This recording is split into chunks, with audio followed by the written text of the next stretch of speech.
E a gente já vai direto ao vivo até Brasília conversar com Ângelo Nascimento, hoje mais cedinho também, porque a Comissão Executiva Nacional do Democratas decidiu, neste domingo, não entrar no bloco de apoio ao deputado Baleia Rossi, do MDB, para presidir a Câmara dos Deputados. E quem vai trazer essa repercussão aí de última hora, bem pouquinho tempo antes dessa eleição, é o Ângelo Nascimento. Ângelo, qual que é a expectativa para a votação depois aí desse movimento, quase que aos 45 do segundo tempo, né? Bom dia para você. Oi, Paula. Bom dia para você, bom dia para todo mundo que está acompanhando a gente. Exatamente, aumenta muito a expectativa e aumenta até mesmo o favoritismo em torno de Arthur Lira, que é o candidato, né, apoiado pelo Palácio do Planalto. Essa decisão do Democratas em nada agradou o atual presidente aqui da Câmara dos Deputados, Rodrigo Maia. Ele, inclusive, que fez uma reunião ontem com o presidente nacional do Democratas, o ACM Neto, na residência oficial da Câmara dos Deputados, que fica aqui em Brasília, Lago Sul, mais precisamente, região nobre aqui da capital federal. E contou também com a presença de líderes e presidentes de outros partidos, né? Inclusive, Maia teria subido o tom durante essa reunião, falando que se não tivesse a continuidade do apoio do Democrata, tivesse uma debandada em relação à Baleia Rossi, que ele poderia até mesmo ir acolher os pedidos hoje que estão na casa, engavetados, de impeachment contra o presidente Jair Bolsonaro. Mas alguns participantes dessa reunião orientaram ele de que não seria a melhor coisa nesse momento, já que seria no apagar das luzes, né, e poderia gerar uma tensão política, o que não é muito bem visto, pelo menos por parte desses deputados. A oposição também fez uma pressão muito grande junto ao Democratas, falando, olha, se houver, então, essa debandada, será necessário, então, que vocês retirem o apoio a Rodrigo Pacheco, que é o candidato aí para recorrer, então, que está tentando, né, a vitória junto à presidência do Senado Federal, ele que é apadrinhado pelo atual presidente da casa, Davi Alcolumbre, que inclusive recebeu a bênção do presidente Jair Bolsonaro. O que acontece? A Semineto, depois dessa reunião, então conversando com todo mundo ali do Democratas, decidiu pela neutralidade, mas isso também não agrada em nada Rodrigo Maia. Então agora, com essa debandada, provavelmente Baleia Rossi ficaria com apoio de 25 integrantes do Democratas, o que não seria muito positivo para ele construir o caminho de vitória. Ou seja, é uma situação bastante complexa e que acaba embolando, então, essa disputa para a presidência da Câmara dos Deputados. Paula. Tá certo, Ângelo, obrigado. O Ângelo vai entrar mais vezes aqui com a gente ao longo do nosso jornal, ao longo da programação também. Eduardo Castro, aqui do Band News TV, foi até Brasília. Vai ser um dia de cobertura especial para a gente acompanhar de pertinho a presidência da Câmara e do Senado, que é muito importante. A gente tem uma reportagem para mostrar para vocês daqui a pouquinho, para explicar por que é importante para o jogo político e para a nossa vida, no final das contas, tão importante essa eleição. Ângelo, até mais. Até daqui a pouquinho. Um abraço para vocês aí, bom trabalho. De receber aqui a agenda do deputado Arthur Lira, daqui a pouco às 9h30 da manhã, ele vai receber o apoio do DEM. É o golpe de misericórdia, hein, Zé Maria? Por isso que eu disse que essa foi a noite das facadas, né, Tiago? A situação ficou muito complicada aqui, são articulações em cima da hora e Brasília está cheia de deputados de novo, o recesso só termina hoje, né? Mas desde a semana passada as negociações eram muito intensas. Você vê aí que os candidatos, os principais candidatos à presidência da Câmara, né, têm discurso, falam por cima, mas na hora mesmo de definir reformas constitucionais e detalhes de votação, eles têm que apresentar uma força política. O interessante aí nesse processo todo, Tiago, é que o Centrão está no comando, né, do Congresso, que é o poder originário. O presidente pode muito, mas é o Congresso que define regras e que define a linha da política nacional.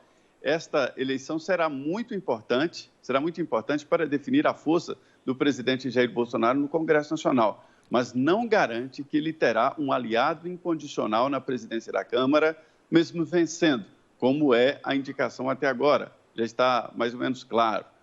A dúvida é se haverá ou não o segundo turno.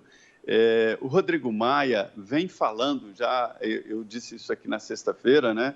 O Rodrigo Maia vem falando, eu vou abrir o processo de impeachment, de tão nervoso que está. Ele, é evidente, foi abandonado pelo próprio partido, pelo DEM. E ele pode assinar esse pedido de impeachment e deixar a bomba relógio para o próximo presidente definir aí com o plenário. É evidente que não há nenhum clima e nem votos para aprovar o impeachment, mas é um problemão e um desgaste a mais para o governo derrotar esse processo no plenário da Câmara dos Deputados. A sorte já está lançada, viu? e o DEM vai oficialmente ficar, quem diria, né? Vai ficar com o Arthur Lira. Gente, vamos girar o assunto aqui no Morning Show, porque a Câmara dos Deputados realiza nesta segunda-feira, a partir das 19 horas, a eleição para a escolha do presidente que comandará a casa no biênio de 2021 e 2022. A votação será secreta e presencial. Os principais nomes na corrida são Arthur Lira, do PP, que tem o apoio do presidente Jair Bolsonaro, e Baleia Rossi, do MDB, candidato do atual presidente da Câmara, Rodrigo Maia. Porém, como o Zé já bem adiantou, neste final de semana, o partido de Maia, o DEM, decidiu não apoiar nenhum candidato na disputa. É isso, Vini? Deixaram o Maia na mão?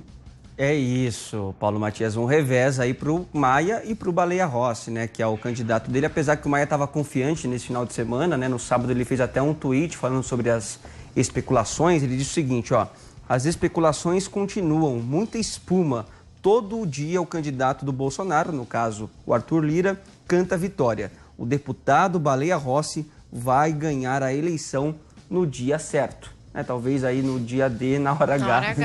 Repetindo. Sabe aí. Que deu dia super D, certo na hora essa previsão, né? Exatamente, né? Foi essa ótimo. previsão do nosso ministro Eduardo Pazuello, né?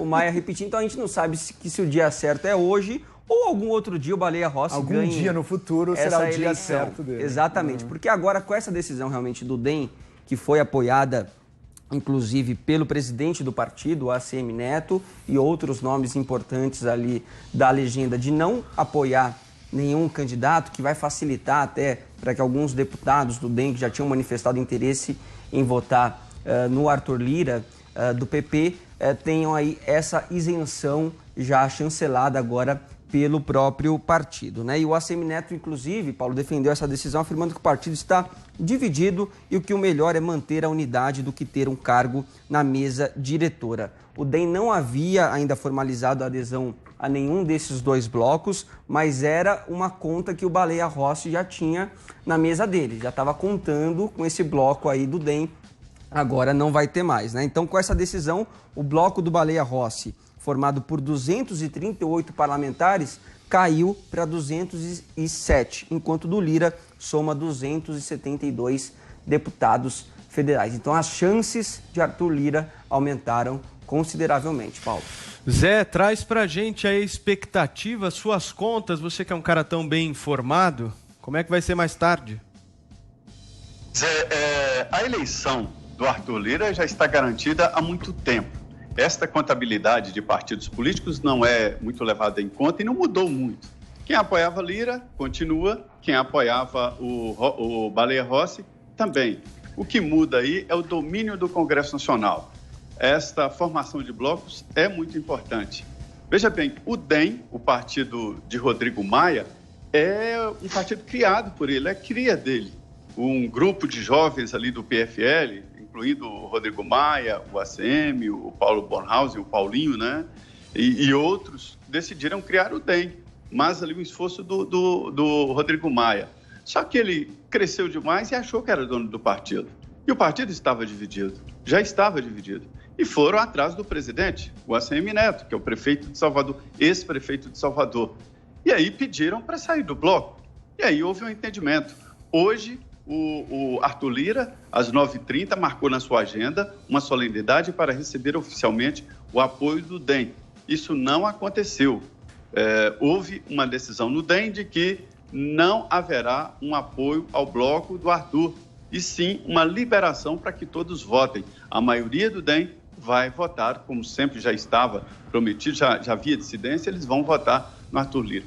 Olha, Paulo, mais do que a presidência da Câmara dos Deputados, o presidente atual, Rodrigo Maia, queria dominar a Câmara, formar um bloco, e bloco, pelo regimento, funciona como partido político, que dominaria a mesa diretora, as presidências das comissões permanentes, as CPIs e relatorias. Seria um bloco muito forte, como um grande partido político. É uma fraude, porque os eleitores votam em partidos, mas o regimento permite que os partidos se unam, formem um grande partido. E por aqui, tudo é na base da proporcionalidade.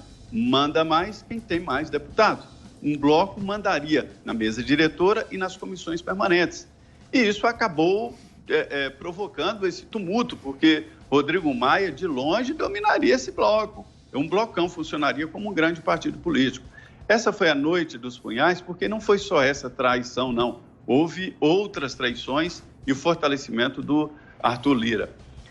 A novidade desse processo todo aqui, Paulo, que sexta-feira eu dei aqui exatamente já a primeira tentativa dele, é Rodrigo Maia querendo abrir o processo de impeachment. Isso é sério. Bem lembrado. Abrir e deixar a bomba relógio para o próximo. Muito bem. Vini, você quer dar uma informação? Não, até sobre isso que o Zé Maria está falando, né? Realmente o Rodrigo Maia teria falado ali alguns aliados, né? Que caso realmente ele não tivesse esse apoio do próprio partido e o candidato dele, o Baleia Rossi, não vencesse a eleição, ele poderia aí nesse último dia tirar esse pedido de impeachment que é tão cobrado do Rodrigo Maia, né? Que tem mais de 60 pedidos de impeachment lá do Bolsonaro, então ele poderia falar assim, já que eu vou perder, vou sacar esse impeachment aqui para ver pelo menos o que acontece e fazer um barulho. E agora há pouco, Paulo, o vice-presidente da República, Hamilton Mourão, foi ao Twitter e defendeu o presidente Jair Bolsonaro dizendo o seguinte, olha, temos o tweet na tela. Como vice-presidente, afirmo que não há nenhuma motivação para a aceitação do pedido de impeachment do nosso presidente Bolsonaro, o qual tem trabalhado incansavelmente para superar os desafios que o século XXI impõe ao Brasil. Então, o Mourão defendeu o Bolsonaro. Mais que amigos, friends. Afastou, né, Paulo, qualquer tipo de especulação que foi aventada na semana passada, com aquela fala dele, né, com deputados federais, inclusive como Kim Kataguiri, que veio aqui no Morning Show falando que havia uma certa articulação. Dá uma olhada no cenário da semana passada e o cenário dessa. Mudou completamente. É fácil fazer um tweet com o cenário atual, né? Total. E dessa maneira é muito mais fácil, né? É isso, Vini? É isso, Paulo. Paulo, deixa eu te perguntar uma coisa. Primeiro, da eleição na Câmara e no Senado, o que você acha? E segundo, esse ponto final que o Zé trouxe, eu acho importante da gente debater aqui, né? Ou seja, faltam horas, né? Isso, 7 horas começa a votação. Sair da presidência da Câmara. E aí ele vai lá e deixa um pedido de impeachment. É a banalização completa do processo de impeachment no Brasil, Paulo? A banalização completa do processo de impeachment no mundo inteiro, né? Aqui também está acontecendo, toda hora. Aqui a gente tem o absurdo de ter um processo de impeachment de ex-presidente. Daqui a pouco a gente vai fazer o impeachment do George Washington. Apesar de ter morrido, não tem problema. A gente pode fazer impeachment de ex-presidente. A gente vai fazer o impeachment do George Washington. Tô brincando aqui. Mas eu posso fazer... Amanhã, os republicanos recuperam a maioria no Senado e na Câmara e fazem o impeachment do Barack Obama. Então, você começa a transformar o processo de impeachment... eu vi o Kim Kataguiri aqui, ele falou algumas bobagens. Uma delas é que ele foi citar aqui o processo que o Montesquieu criou aqui para um processo de impeachment. O processo de impeachment, que é uma invenção na prática aqui dos pais fundadores americanos, ele era um processo de último caso, era um processo de último recurso para a remoção do presidente em casos de crimes efetivos. É uma emergência para tirar um doido do poder que esteja cometendo um crime. O que virou? O que virou? Eu acho uma pena, porque eu, por exemplo, acho que o impeachment da ex-presidente Dilma Rousseff foi um impeachment legítimo. Nenhum governante que frauda as contas públicas primeiro comete um crime, mas tem confiança para continuar no poder. Então ele precisa ser removido do cargo. Agora, o presidente Bolsonaro, eu já ouvi que ele fez impeachment por falar palavrão, já ouvi que ele fez impeachment por ser genocida. São sempre coisas muito vagas. E no final das contas, se você for parar para analisar cada um dos casos, não tem nada. Então o que acontece? Agora, o impeachment vira o quê? Uma arma na mão do presidente da Câmara. E, na prática, o que a gente está vendo é que o Rodrigo Maia, que diz que ele vai dar o poder da Câmara, né? O Baleia Rossi vai manter a Câmara independente. Vai manter a Câmara independente? Nada. O que está acontecendo é que ele foi um baita de um ditador enquanto estava na presidência da Câmara e agora, como ato final, quer fazer uma birrinha e usar um instrumento constitucional como arma política. Para ser bastante sincero, o Eduardo Cunha também fez um pouco isso, né? O Zé Maria tá aí, ele tem o arquivo melhor do que eu, mas o Eduardo Cunha também usou o impeachment, só resolveu abrir o impeachment da ex-presidente Dilma Rousseff depois que ele sofreu um revés lá na votação pessoal dele. Não é? Foi para cassação, Zé? Não me lembro mais o que era.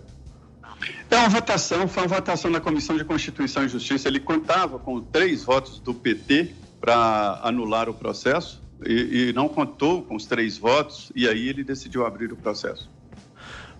Para fechar, Paulo, por favor. Não, pois é, também birrinha política. Então, no final das contas, um instrumento que deveria ser constitucional não é um instrumento constitucional porcaria nenhuma, é um instrumento de pressão política na mão de um cara que é o presidente da Câmara. Isso aí, desculpa, isso não é o princípio montesquiano de equilíbrio, independência e interdependência dos poderes, não. Okay. Isso aí é politiquinha velha.